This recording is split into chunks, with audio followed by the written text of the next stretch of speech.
Everyone, welcome back to means world. ಇವತ್ತಿನ ವಿಶೇಷತೆ ಏನಪ್ಪ ಅಂತ ಅಂದರೆ, ನಾವು ಚಿತ್ರದುರ್ಗಕ್ಕೆ ಹೋಗ್ತಿದ್ದೀವಿ. ನೋಡ್ತಾ ಇದ್ರೆ ಗೊತ್ತಾಗ್ಬೋದು, ಬೆಟ್ಟಗಳ ಸಾಲು. ಚಿತ್ರದುರ್ಗ ನೋಡಲಿಕ್ಕೆ ತುಂಬ ಅದ್ಭುತವಾಗಿದೆ. ಪಾಳೆಗಾರರು ಆಳಿರುವಂತಹ ಸಾಮ್ರಾಜ್ಯ, ಬೆಟ್ಟಗಳಿಂದ ಕೂಡಿರುವಂತಹದ್ದು, ಹಾಗೆ ಕೋಟೆಯ ನಗರಿ ಅಂತಲೂ ಕೂಡ ಹೇಳಬಹುದು.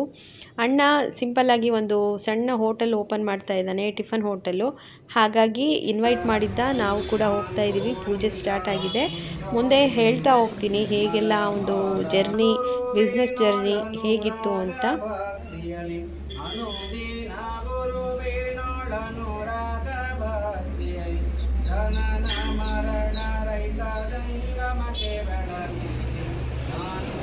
ನಾವೆಲ್ಲರೂ ಹೆಚ್ಚಾಗಿ ಆರಾಧನೆ ಮಾಡೋ ದೇವರು ಅಂದರೆ ತಾಯಿ ತುಳಜಾ ಭವಾನಿ. ಹಾಗಾಗಿ ಹೋಟೆಲ್ ಹೆಸರು ವಿಜಯ್ ಭವಾನಿ ಅಂತ ಇಟ್ಟಿದ್ದಾನೆ.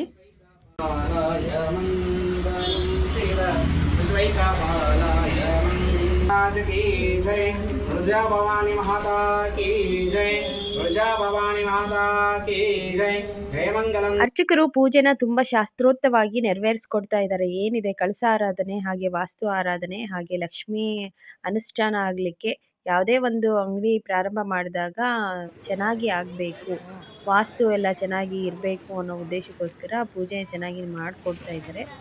ಹಾಗೆ ಇದು ಲ್ಯಾಂಡ್ ಮಾರ್ಕ್ ಎಲ್ಲಿದೆ ಅಂದರೆ, ಆಲ್ರೆಡಿ ಅಲ್ಲಿ ಕಾರ್ನರಲ್ಲಿ ಅಣ್ಣ ವಿಜಯ್ ಚಾ ಅಂತ ಓಪನ್ ಮಾಡಿದ್ದಾನೆ. ಅದು ಸುಮಾರು 5-6 ವರ್ಷದ ಹಿಂದೆನೇ ಓಪನ್ ಮಾಡಿದ್ದ. ಅಲ್ಲೇ ಒಂದು 3-4 ಮಳಿಗೆ ಬಿಟ್ಟು ಈ ಅಂಗಡಿ ಇರೋವಂಥದ್ದು. ಇದರ ಆಪೋಸಿಟ್ ಎಕ್ಸಿಟ್ಟು ಡೆಂಟಲ್ ಹಾಸ್ಪಿಟಲ್ ಇದೆ, ಹಾಗೆ ಅಮೂಲ್ ಐಸ್ ಕ್ರೀಮ್ ಪಾರ್ಲರ್ ಇದೆ. ಆ ರೋಡು ಯಾವಾಗಲೂ ಬ್ಯುಸಿ ಏರಿಯಾ ಆಗಿರೋದ್ರಿಂದ ಬಿಸ್ನೆಸ್ ತುಂಬ ಚೆನ್ನಾಗಿ ಆಗುತ್ತೆ ಅನ್ನೋ ಉದ್ದೇಶಕ್ಕೋಸ್ಕರ ಮತ್ತೊಂದು ಓಪನ್ ಮಾಡ್ತಾ ಇದ್ದಾರೆ. ಹಾಲು ಉಕ್ಕಿಸ್ತಾ ಇದ್ದಾರೆ. ಎಲ್ಲದೂ ಒಳ್ಳೆಯದಾಗಲಿ ಅಂತ ನಾವು ಕೂಡ ಹರಸಿ ಹಾರೈಸ್ತೀವಿ. ಅಣ್ಣ ಅದಕ್ಕೆ ಹೀಗೆ ಒಂದಲ್ಲ ಎರಡಲ್ಲ ಮೂರಲ್ಲ ಇನ್ನೂ ಸಾಕಷ್ಟು ಅಂಗಡಿಗಳನ್ನು ಓಪನ್ ಮಾಡಲಿ, ಅವರ ಬಿಸ್ನೆಸ್ ತುಂಬ ಚೆನ್ನಾಗಾಗಲಿ, ಒಳ್ಳೆ ರೀತಿಯಿಂದ ಬೆಳೀಲಿ ಅಂತ ನಾವು ಎಲ್ಲರೂ ಹಾರೈಸೋಣ.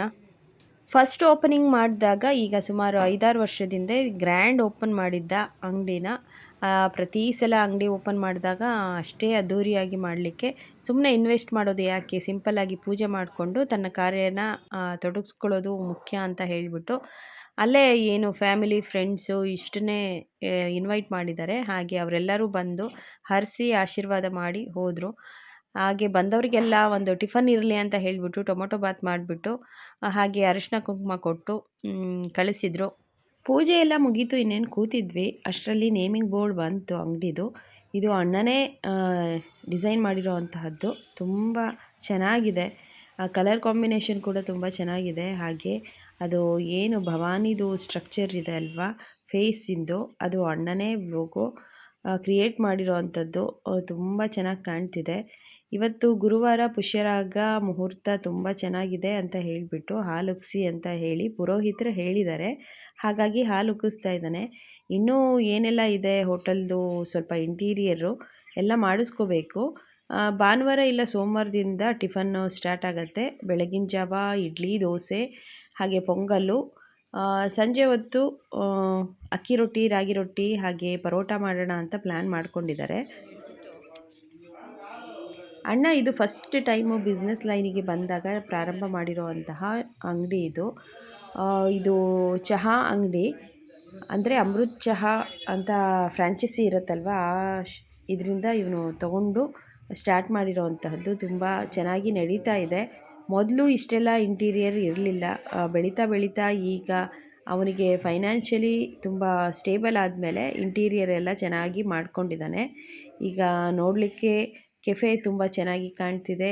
ಒಳ್ಳೆ ರೀತಿ ಟೇಸ್ಟು, ಕ್ವಾಲಿಟಿಯಲ್ಲಿ ಯಾವುದೇ ಕಾಂಪ್ರಮೈಸ್ ಇಲ್ಲ. ಕಾಫಿ, ಟೀ ಎಲ್ಲ ತುಂಬ ಚೆನ್ನಾಗಿ, ಮತ್ತು ಹರ್ಬಲ್ ಟೀಗಳು ಸಿಗುತ್ತೆ, ಹಾಗೆ ಶುಗರ್ಲೆಸ್ಸು, ಬೆಲ್ಲದ ಚಾಯ್, ಈ ರೀತಿ ಸುಮಾರು ವೆರೈಟಿಗಳಿದೆ. ಯಾರು ಏನು ಕೇಳ್ತಾರೆ ಅದು ಅಲ್ಲಿ ಅವೈಲೇಬಲ್ ಇರುತ್ತೆ. ಹಾಗೆ ಸುಮಾರು ಸ್ನ್ಯಾಕ್ಸ್ಗಳು ಇದೆ, ನಗೆಟ್ಸು, ಪಾಕೆಟ್ ಪಿಜ್ಜಾ, ಮತ್ತು ಬರ್ಗರ್ಗಳು, ಹಾಗೆ ಏನು ಫಿಂಗರ್ ಚಿಪ್ಸು, ಈ ರೀತಿ ತುಂಬ ವೆರೈಟಿ ಸ್ನ್ಯಾಕ್ಸ್ಗಳು ಜೊತೆಗಿದೆ. ಇವರು ನಮ್ಮ ಅತ್ತಿಗೆ ಸುಮಾ. ಕಾಫಿ ಟೇಸ್ಟ್ ಮಾಡು, ತುಂಬ ಚೆನ್ನಾಗಿದೆ ಕಾಫಿ ಅಂತ ಹೇಳಿಬಿಟ್ಟು ಕೊಡಿಸಿದ್ರು. ಕುಡಿತಾ ಇದ್ದೀನಿ. ತುಂಬ ಟೇಸ್ಟಿಯಾಗಿ ಗಟ್ಟಿ ಹಾಲಲ್ಲಿ ಮಾಡಿರೋ ಅಂಥದ್ದು. ಹಾಗೆ ಸ್ವಲ್ಪ ಮಕ್ಕಳು ಅಲ್ಲಿ ಎಲ್ಲ ಇಂಟೀರಿಯರ್ ತುಂಬ ಚೆನ್ನಾಗಿದೆ ಅಂತ ಹೇಳಿಬಿಟ್ಟು ಅಲ್ಲಿ ಫಿಂಗರ್ ಚಿಪ್ಸು ಮತ್ತು ಕಾಫಿ ಕಪ್ಪು ಇನ್ನು ಏನೇನೋ ಅಲ್ಲಿ ಕಾಣ್ತಿದೆ ಅಲ್ವಾ, ಅದ್ರ ಜೊತೆ ಎಲ್ಲ ನಿಂತ್ಕೊಂಡು ಫೋಟೋಸ್ ತೆಗೆಸ್ಕೊಳ್ತಾ ಇದ್ದಾರೆ, ನೋಡಲಿಕ್ಕೆ ಚೆನ್ನಾಗಿದೆ ಅಂತ. ಹಾಗೆ ಮಕ್ಕಳು ಕೂಡ ಸ್ವಲ್ಪ ಸ್ನ್ಯಾಕ್ಸ್ ತಿಂದರು. ಇದೇನು ಯೆಲ್ಲೋ ಕಲರ್ ವಾಲ್ ನೋಡ್ತಾ ಇದ್ದೀರಾ, ಅದ್ರ ಮೇಲಿರೋ ಆರ್ಟ್ ಎಲ್ಲ ಸನಿಹಾ ಅವರ ಆರ್ಟ್ ಟೀಚರ್ ಮಾಡಿಕೊಟ್ಟಿರೋವಂಥದ್ದು. ತುಂಬ ಚೆನ್ನಾಗಿ ಮಾಡಿಕೊಟ್ಟಿದ್ದಾರೆ. ನಾನು ಸ್ಟಾರ್ಟಿಂಗೇ ಹೇಳಿದ್ದೆ ಬಿಸ್ನೆಸ್ ಲೈನಿಗೆ ಅಣ್ಣ ಇಳಿಲಿಕ್ಕೆ ಕಾರಣ ಏನು ತಿಳಿಸ್ತೀನಿ ಅಂತ. ಇವನು ಹಿಮಾಲಯ ಕಂಪ್ನಿಯಲ್ಲಿ ಬೆಂಗಳೂರಿನಲ್ಲಿ ಒಳ್ಳೆ ಪ್ಯಾಕೇಜಲ್ಲಿ ವರ್ಕ್ ಮಾಡ್ತಾ ಇದ್ದ. ಚೆನ್ನಾಗೇ ಎಲ್ಲ ಇತ್ತು. ಮಕ್ಕಳು ತುಂಬ ಸಣ್ಣವರಿದ್ದರು. ಈ ಈ ಆಲ್ಮೋಸ್ಟ್ ಕೋವಿಡ್ ಅನ್ನೋದು ಎಲ್ಲರ ಲೈಫಲ್ಲೂ ಒಂದು ಟ್ವಿಸ್ಟ್, ಟರ್ನಿಂಗ್ ಪಾಯಿಂಟ್ ಅಂತ ತರುತ್ತೆ ಅಲ್ವಾ. ಹಾಗೆ ಅಣ್ಣನ ಲೈಫಲ್ಲೂ ಕೂಡ ಇವನು ಬಿಸ್ನೆಸ್ಸಿಗೆ ಇಳಿಬೇಕು ಅಂದರೆ ಕೋವಿಡ್ಡೇ ಮುಖ್ಯ ಕಾರಣ. 2021ರಲ್ಲಿ ತುಂಬ ಕೋವಿಡ್ ಇದ್ದಾಗ ಅವನು ಬೆಂಗಳೂರಿಂದ ಸ್ವಂತ ಊರಾದ ಹೊಳಲ್ಕೆರೆಗೆ ಶಿಫ್ಟ್ ಆಗಬೇಕಾಯಿತು. ಹೊಳಲ್ಕೆರೆಯಲ್ಲಿ ಈ ರೀತಿ ಎಲ್ಲ ಬಿಸ್ನೆಸ್ಸು ಮಾಡಲಿಕ್ಕೆ ಕಷ್ಟ ಆಗುತ್ತೆ, ಒಂದು ಡಿಸ್ಟಿಕ್ ಇದ್ದರೆ ಚೆನ್ನಾಗಿ ಅಂತ ಹೇಳಿಬಿಟ್ಟು ದುರ್ಗಕ್ಕೆ ಶಿಫ್ಟ್ ಆದರು. ಅಲ್ಲಿ ಇದು ಫ್ರ್ಯಾಂಚೈಸಿ ಏನಿದೆ, ಚಹಾ ಫ್ರ್ಯಾಂಚೈಸಿನ ಪರ್ಚೇಸ್ ಮಾಡಿಕೊಂಡು ಇವನು ಓನಾಗಿ ಸ್ಟಾರ್ಟ್ ಮಾಡಿದ್ದಾನೆ. ಈಗ ಸುಮಾರು ಜನ ಮಾತಾಡ್ತಾರೆ, ಒಳ್ಳೆ ಕಂಪ್ನಿಯಲ್ಲಿ ಕೆಲಸ ಬಿಟ್ಬಿಟ್ಟು ಈಗ ಬಂದು ಬಿಸ್ನೆಸ್ ಮಾಡ್ತಾ ಇದ್ದಾನೆ, ಬೇಕಿತ್ತಾ ಇದೆಲ್ಲ ಅಂತ ಕೇಳೋರು ಸುಮಾರು ಜನ ಇದ್ದಾರೆ. ಅವನಿಗೆ ಏನು ಅಂದರೆ, ಇನ್ನೊಬ್ಬರು ಅಂಡರಲ್ಲಿ ನಾನು ಕೆಲಸ ಮಾಡೋದಕ್ಕಿಂತ ನಾನೇ ಓನಾಗಿ ಕೆಲಸ ಮಾಡಿ 4 ಜನರಿಗೆ ನಾನು ಕೆಲಸ ಕೊಡಬೇಕು ಅನ್ನೋದು ಅವನ ಉದ್ದೇಶ. ಈ ಪೂಜೆ ಯಾವುದು ಗೊತ್ತಾ? ಇದು ಫಸ್ಟ್ ಅಂಗಡಿ ಓಪನ್ ಮಾಡಿದಾಗ ಮಾಡಿರೋವಂತಹ ಪೂಜೆ. ಇದನ್ನು ಕೂಡ ನಾನು ಆವಾಗ ಶೂಟ್ ಮಾಡ್ಕೊಂಡಿದ್ದೆ. ಆವಾಗ ನಾನು ವ್ಲಾಗ್ ಎಲ್ಲ ಮಾಡ್ತಾ ಇರಲಿಲ್ಲ. ಅದು ನನ್ನ ಹತ್ರ ಕ್ಲಿಪ್ಪಿಂಗ್ಸ್ ಇತ್ತು, ಅದನ್ನು ಕೂಡ ಇದರಲ್ಲೇ ಹಾಕಿ ಶೇರ್ ಮಾಡ್ತಾ ಇದ್ದೀನಿ ನಿಮ್ಮ ಜೊತೆ. ಎಲ್ಲ ಒಂದರಲ್ಲೇ ಇರಲಿ ಅನ್ನೋದು ಉದ್ದೇಶ ಅಷ್ಟೇ. ಏನು ಝೀರೋ ಬ್ಯಾಲೆನ್ಸಿಂದ ಇದನ್ನು ಸ್ಟಾರ್ಟ್ ಮಾಡಿರುವಂಥದ್ದು. ಪಾಪ ಇನ್ವೆಸ್ಟ್ಮೆಂಟಿಗೋಸ್ಕರ ಇಬ್ಬರದು ತಂದೆ ತಾಯಿಗಳು ಹೆಲ್ಪ್ ಮಾಡಿದರು, ಹಾಗೆ ಕೆಲವೊಬ್ಬರು ಸಂಬಂಧಿಕರು ಹೆಲ್ಪ್ ಮಾಡಿದರು. ಹೀಗೆ ಅವರಿಗೆ ಬಂಡವಾಳ ಕೊಟ್ಬಿಟ್ಟು ಒಂದು ಅಂಗಡಿ ಓಪನ್ ಮಾಡಿ, ನಾವೆಲ್ಲರೂ ಇದ್ದೀವಿ, ಹಂತ ಹಂತವಾಗಿ ಬೆಳಿತೀರಾ ಅಂತ ಹೇಳಿಬಿಟ್ಟು ಅವರಿಗೆ ಪ್ರೋತ್ಸಾಹ ಕೊಟ್ಟು, ಅಣ್ಣನ ಧೈರ್ಯ, ಒಂದು ಕಂಪ್ನಿಯಲ್ಲಿ ಕೆಲಸ ಮಾಡ್ತಾ ಇರೋನು ಬಿಟ್ಬಿಟ್ಟು ಈಗ ಸಡನ್ನಾಗಿ ಒಂದು ಬಿಸ್ನೆಸ್ ಮಾಡ್ತೀನಿ ಅಂತ ಅಂದರೆ ಅದು ಸುಮಾರು ಸಾಧಾರಣವಾದಂತಹ ವಿಚಾರ ಅಲ್ಲ. ಯಾಕೆಂದರೆ ತಿಂಗಳ ಸ್ಯಾಲ್ರಿ ತೊಗೊಳ್ತಾ ಇರೋರು ಯಾವುದೇ ಬಂಡವಾಳ ಇಲ್ಲದೆ, ಕೈಯಲ್ಲಿ ಹಣ ಇಲ್ಲದೆ ಒಂದನ್ನು ಓಪನ್ ಮಾಡಿ ಅಂಗಡಿನ ಲಾಭ ತೆಗಿತೀನಿ ಅನ್ನೋದು ಧೈರ್ಯ ಇದೆ ಅಲ್ವಾ, ಅದು ಎಲ್ಲರಲ್ಲೂ ಇರಲ್ಲ ಅಂತ ಅನಿಸುತ್ತೆ. ಬಿಸ್ನೆಸ್ ಮಾಡೋರಿಗೆ ಗೊತ್ತಿರುತ್ತೆ ಅದು ಎಕ್ಸ್ಪೀರಿಯನ್ಸ್ ಏನು ಅನ್ನೋದು. ಅಪ್ಪ ಅಮ್ಮನ ಆಶೀರ್ವಾದ ಹಾಗೆ ಅವರ ಅತ್ತೆ ಮಾವನ ಆಶೀರ್ವಾದದಿಂದ ಒಂದಲ್ಲ ಎರಡಲ್ಲ ಸುಮಾರು 3-4 ಅಂಗಡಿನ ಓಪನ್ ಮಾಡಿದ್ದಾರೆ. ಈಗೆಲ್ಲರಿಗೂ ಒಂದು ನೆಮ್ಮದಿ ಇದೆ, ಸಾಧಿಸಿ ತೋರಿಸ್ದ ಅಂತ ಹೇಳಿಬಿಟ್ಟು. ಹೀಗೆ ಆಗಲಿ, ಹಂತ ಹಂತವಾಗಿ ಬೆಳೀಲಿ.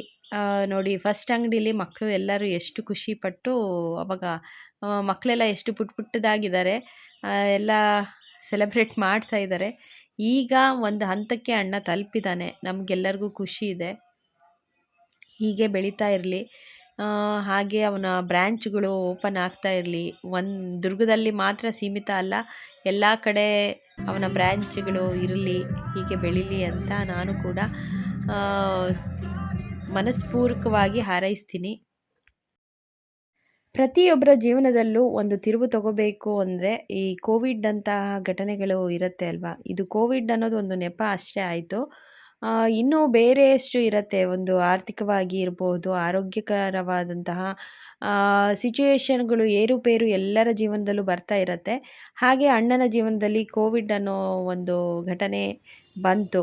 ಅವನು ಇಷ್ಟರ ಮಟ್ಟಿಗೆ ಬೆಳಿಬೇಕು ಅಂತ ಆದರೆ ಅದು ಕೋವಿಡ್ಡಿಂದ ಕಾರಣ ಆಯಿತು ಅಂತ ನಾವೆಲ್ಲ ಅಂದ್ಕೊಳ್ತೀವಿ. ಇಲ್ಲ ಅಂತ ಆಗಿದ್ದರೆ ಅವನು ಬೆಂಗಳೂರಿನಲ್ಲೇ ಎಲ್ಲರೂ ಸಾಧಾರಣವಾಗಿ ಹೋಗೋ ಹಾಗೆ ಅವನು ಒಂದು ಕಂಪ್ನಿಗೆ ಹೋಗಿ ಏನಿದೆ ಲೈಫು, ಬೆಳಗ್ಗೆ ಹೋಗಿ ಸಂಜೆ ಬರೋದು, ಹಾಗಿರ್ತಿತ್ತು ಅವನು ಜೀವನ ಕೂಡ. ಈಗ ಅವನು ಒಬ್ಬ ಬಿಸ್ನೆಸ್ ಮ್ಯಾನ್ ಆಗಿ ಕನ್ವರ್ಟ್ ಆಗಿದ್ದಾನೆ. ಒಂದು 4 ಜನರಿಗೆ ಕೆಲಸ ಕೊಟ್ಟಿದ್ದಾನೆ, ಅವರಿಗೆ ಸ್ಯಾಲ್ರಿ ಕೊಡ್ತಾ ಇದ್ದಾನೆ. ಇವನಿಂದ ಒಂದು 4 ಜನ ಬದುಕ್ತಾ ಇದ್ದಾರೆ ಅಂತ ಖುಷಿ ಇದೆ. ಅವನಿಗೂ ಖುಷಿ ಇದೆ, ನಮಗೂ ಖುಷಿ ಇದೆ. ಅಣ್ಣ ಓಪನ್ ಮಾಡಿರೋ ಶಾಪ್ ಎಲ್ಲಿದೆ ಅಂದರೆ JCR ಎಕ್ಸ್ಟೆನ್ಷನಲ್ಲಿದೆ. JCR ರೋಡು ಅಂತ ಬರುತ್ತೆ ಅಲ್ಲಿ.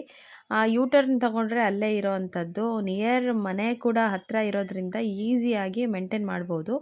ಹಾಗೆ ಒಂದು ಇನ್ನೊಂದು ಅಂಗಡಿ ಎಲ್ಲಿದೆ ಅಂತ ಅಂದರೆ ಚಿತ್ರದುರ್ಗದ ಗೌರ್ಮೆಂಟ್ ಬಸ್ ಸ್ಟ್ಯಾಂಡ್ ಹತ್ರ ಒಂದಿದೆ. ಈಗ ಸುಮಾರು 3 ಅಂಗಡಿ ಓಪನ್ ಮಾಡಿದ್ದಾನೆ ಅನಿಸುತ್ತೆ. ಇದು ಏನಿದೆ ಮೇಯ್ನು ಫಸ್ಟ್ ಬ್ರ್ಯಾಂಚು ಅದರಲ್ಲಿ 2 ಅಂಗಡಿ ಇದೆ. ಅಂದರೆ ಟೋಟಲಾಗಿ ಹೇಳಬೇಕು ಅಂದರೆ 4 ಅಂತ ಲೆಕ್ಕ ತೊಗೋಬಹುದು. ಹಾಗೆ ಮಕ್ಕಳು ಹಠ ಮಾಡ್ತಾ ಇದ್ರು ಅಂತ ಹೇಳಿಬಿಟ್ಟು ಪೋಲಾರ್ ಬೇರಿಗೆ ಕರ್ಕೊಂಡೋಗಿದ್ದಾರೆ ನಮ್ಮ ಮನೆಯವರು. ಅಲ್ಲಿ ಸ್ವಲ್ಪ ಐಸ್ ಕ್ರೀಮ್ ತೆಗೆದುಕೊಂಡು ಕರ್ಕೊಂಬಂದರು.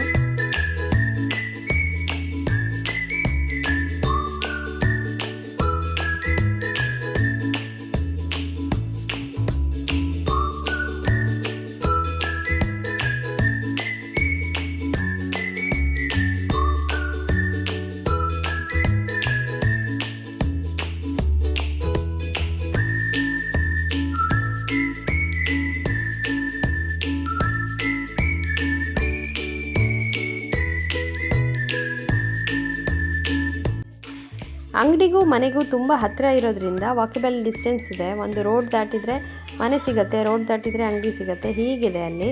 ಹಾಗಾಗಿ ಮಕ್ಕಳು ಅಲ್ಲಿಂದ ಪೂಜೆ ಎಲ್ಲ ಮುಗಿಸ್ಕೊಂಡು ಮನೆಗೆ ಬಂದು ಸ್ವಲ್ಪ ಆಟ ಆಡ್ತಾ ಇದ್ದಾರೆ. ಇದು ಅಣ್ಣನ ಮನೆ.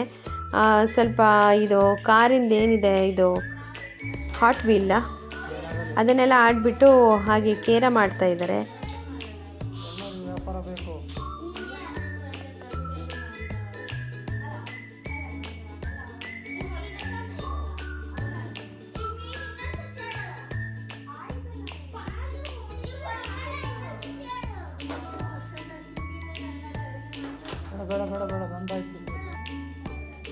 ಇನ್ನೇನು ಮಧ್ಯಾಹ್ನ ಆಗಿತ್ತು. ಮಧ್ಯಾಹ್ನ ಊಟಕ್ಕೆ ಹೊರಗಡೆ ಹೋಗಿ ಊಟ ಮಾಡೋಣ ಅಂತ ಡಿಸೈಡ್ ಮಾಡಿಕೊಂಡು ಹೋಟೆಲ್ಗೆ ಹೋಗ್ತಾ ಇದ್ದೀವಿ. ದುರ್ಗದಲ್ಲಿ ತುಂಬ ಫೇಮಸ್ ಹೋಟೆಲ್ ಅಂತ ಅಂದರೆ ದೊಡ್ಡ ಹೋಟೆಲ್ ಅಂದರೆ ಐಶ್ವರ್ಯ ಪೋರ್ಟು. ನಾವು ಸಣ್ಣವರಿದ್ದಾಗೆಲ್ಲ ಅಲ್ಲೇ ಅಪ್ಪಾಜಿ ಕರ್ಕೊಂಡು ಹೋಗ್ತಾಯಿದ್ರು. ಅದೇ ನೆನಪಿತ್ತು ನನಗೆ. ಹಾಗಾಗಿ ಅಲ್ಲೇ ಹೋಗೋಣ ಅಂತ ಹೇಳಿಬಿಟ್ಟು ಪ್ಲ್ಯಾನ್ ಮಾಡ್ಕೊಂಡ್ವಿ. ಅಣ್ಣನ ಮನೆ ಹತ್ರನೇ ಇದೆ ಅದು. ಅತ್ತಿಗೆ ಇಲ್ಲಿ ಅದು ಬೇಡ ದುರ್ಗದ ಸಿರಿ ಅಂತ ತುಂಬ ಚೆನ್ನಾಗಿದೆ, ಕೂತ್ಕೊಳ್ಳೋದಕ್ಕೆಲ್ಲ ವ್ಯವಸ್ಥೆ ತುಂಬ ಚೆನ್ನಾಗಿರುತ್ತೆ, ಫ್ಯಾಮಿಲಿಗೆ ಅಂತ ಹೇಳಿ ಇಲ್ಲಿ ಕರ್ಕೊಂಬಂದರು. ಇದು ಐಶ್ವರ್ಯ ಪೋರ್ಟ್ ಪಕ್ಕನೇ ಇದೆ. ಹಾಗಾಗಿ ಇಲ್ಲಿ ಬಂದ್ವಿ. ಹೌದು, ಖಂಡಿತವಾಗಿಯೂ ಇಲ್ಲಿ ಆ್ಯಂಬಿಯನ್ಸ್ ತುಂಬ ಚೆನ್ನಾಗಿದೆ. ಫ್ಯಾಮಿಲಿ ರೆಸ್ಟೋರೆಂಟ್ ಇರೋದ್ರಿಂದ ಫ್ಯಾಮಿಲಿಗೆ ಕೂತ್ಕೊಂಡು ಊಟ ಮಾಡಲಿಕ್ಕೆ ವ್ಯವಸ್ಥಿತವಾಗಿ ಹೊರಗಡೆ ತುಂಬ ಚೆನ್ನಾಗಿ ಮಾಡಿಕೊಟ್ಟಿದ್ದಾರೆ. ಸಿಟ್ಟಿಂಗ್ಸ್ ಎಲ್ಲ ತುಂಬ ಚೆನ್ನಾಗಿದೆ. ಗ್ರೀನ್ರಿ ಆಗಿರೋದ್ರಿಂದ ಕುತ್ಕೊಂಡು ಊಟ ಮಾಡಲಿಕ್ಕೆ ಖುಷಿ ಆಗುತ್ತೆ. ಆದರೆ ನನಗೆ ಎಲ್ಲೋ ಒಂದು ಸ್ವಲ್ಪ ಊಟದಲ್ಲಿ ಏನು ಟೇಸ್ಟು ಇನ್ನೂ ಹೆಚ್ಚಾಗಿ ಕೊಡ್ಬೋದಿತ್ತು ಅಂತ ಅನ್ನಿಸ್ತು. ಫ್ಯಾಮಿಲಿ ರೆಸ್ಟೋರೆಂಟ್ ಆಗಿರೋದ್ರಿಂದ ಮಕ್ಕಳಿಗೆ ಆಟ ಆಡಲಿಕ್ಕೆ ವ್ಯವಸ್ಥೆ ಎಲ್ಲ ತುಂಬ ಚೆನ್ನಾಗಿತ್ತು. ಮಕ್ಕಳೆಲ್ಲ ಅಲ್ಲಿ ಹೊರಗಡೆ ಸ್ವಿಂಗ್ಸು ಹಾಗೆ ಜಾರಬಂಡಿ ಇದನ್ನೆಲ್ಲ ಆಟ ಆಡ್ತಾಯಿದ್ರು. ಮಕ್ಕಳಿಗೆ ಈ ರೀತಿ ಇದ್ದಾಗ ಖುಷಿ ಆಗುತ್ತೆ. ಬರೀ ಊಟ ಅಂತ ಅಲ್ಲ, ಅವರು ಸರ್ವ್ ಮಾಡೋ ಅಷ್ಟೊತ್ತಲ್ಲಿ ಏನಿದೆ ಟೈಮು ಅದನ್ನು ಯುಟಿಲೈಸ್ ಮಾಡ್ಕೊಳ್ತಾರೆ. ಅಲ್ಲಿ ಆಟ ಆಡಲಿಕ್ಕೆ ಅವರಿಗೆ ಒಳ್ಳೆ ವ್ಯವಸ್ಥೆ ಇತ್ತು.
ನಮ್ಮ ಟೇಬಲಿಗೆ ಊಟ ಸರ್ವ್ ಮಾಡೋದಕ್ಕಿಂತ ಮುಂಚಿತವಾಗಿ ಸಲಾಡ್ ತಂದಿಟ್ರು. ಅದರಲ್ಲಿ ಲಿಂಬೆಹಣ್ಣು ತೊಗೊಂಡ್ಬಿಟ್ಟು ಬಾಹು ಒಂದು 3-4 ಸ್ಲೈಸ್ನ ಕಚ್ಚಿ ತಿಂತಾ ಇದ್ದಾನೆ. ಅವ್ನು ಮಾಡೋದು ನೋಡಿಬಿಟ್ಟು ಪ್ರಧಾನು ಮತ್ತು ಸನಿಹಾ ಕೂಡ ಟ್ರೈ ಮಾಡ್ತಾ ಇದ್ದಾರೆ. ಪ್ರಧಾನು first time lemon juice taste ಮಾಡಿರೋದು, ಹಾಗಾಗಿ ಅವನಿಗೆ ತಡ್ಕೊಳಕ್ಕಾಗ್ತಾ ಇಲ್ಲ. ಡಿಪ್ರೆಷನ್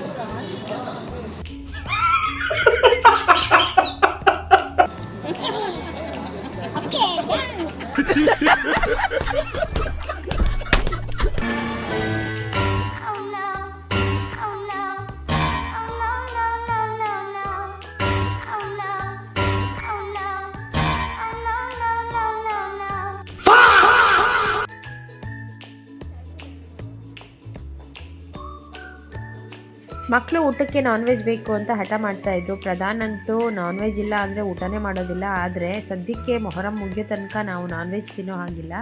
ಹಾಗೆ ಅವರು ಕೂಡ ಇವತ್ತು ಗುರುವಾರ ಇದೆ, ಪೂಜೆ ಬೇರೆ ಮಾಡಿರೋದ್ರಿಂದ, ಹಾಲು ಉಗ್ಸಿರೋದ್ರಿಂದ ಅವರು ನಾನ್ ವೆಜ್ ತಿನ್ನೋ ಹಾಗಿಲ್ಲ. ಹಾಗಾಗಿ ಎಲ್ಲ ವೆಜ್ಜೇ ತೊಗೊಂಡು ಊಟ ಮಾಡ್ತಾಯಿದ್ದೀವಿ. ಪ್ರಧಾನಿಗೋಸ್ಕರ ವೆಜ್ ಬಿರಿಯಾನಿ ಅಂತ ಆರ್ಡ್ರ್ ಮಾಡಿ ಮಕ್ಕಳು ವೆಜ್ ಬಿರಿಯಾನಿ ಟೇಸ್ಟ್ ಮಾಡಿದರು. ಚೆನ್ನಾಗಿದೆ, ಇದು ಕೂಡ ಬಿರಿಯಾನಿ ಥರ ಇದೆ ಅಂತ ಹೇಳಿಬಿಟ್ಟು ಪ್ರಧಾನ್ ಊಟ ಮಾಡ್ತಿದ್ದ. ಮಕ್ಕಳೆಲ್ಲರೂ ಚೆನ್ನಾಗಿ ಊಟ ಮಾಡಿದರು.